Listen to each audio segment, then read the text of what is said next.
Just a couple things concerning the park. John and I are looking into some fencing, between the pickleball court and the basketball court to make that safe and secure.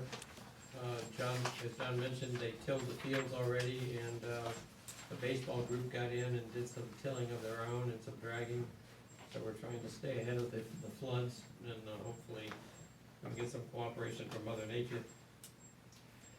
There was a property on 218 Mount Nebo, and someone came in to talk about an abandoned house that had broken windows. John secured all the windows the next day.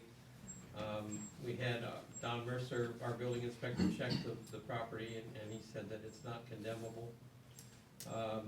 We tried a couple phone numbers that we received, but neither one went through. We're continuing to try to track down the person that owns the property, although his current mortgage is paid and his taxes.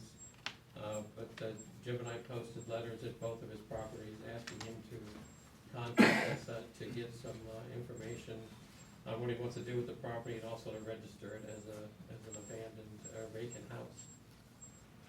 So I think that's all I have. If there are any questions. Is there anything that we can do with it not being registered as vacant as of now, if they have to actually register for it? Not really, no. We try to get as many vacant properties that we know the owners of to register them. We let the fire department know that it's vacant in case there's a fire. Again, we can't really force them to live there. It's in fairly decent condition. We would just like to know what's going on. There's also a property on North Miami that's been vacant for a while, and the Port Authority has helped us. In fact, we passed an ordinance to have it put on the sheriff's list for auction in order to turn over to us. And there's a couple people that are interested in that property also, so we're trying to match up potential owners so they can fix them, rehab them, and put them back into use. You notice the 207 is really coming along. He poured a nice cement driveway and cleared out the backyard, and it's going to be a nice addition. And he's also building another house across the street from there, in an old abandoned place that there was a fire. So we're trying one at a time to knock off some of these problem properties and working with cooperative people. Do you know anything about 51 East State Street? Yes. That was, we just talked about that. Yeah, John checked it today and it's secure. It's been abandoned for a while. We were trying to track down the owner.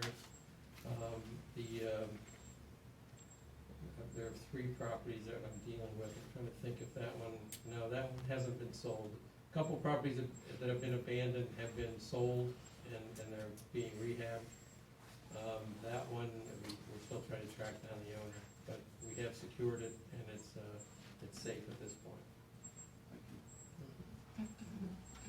Could you just keep council informed about the citizen tonight?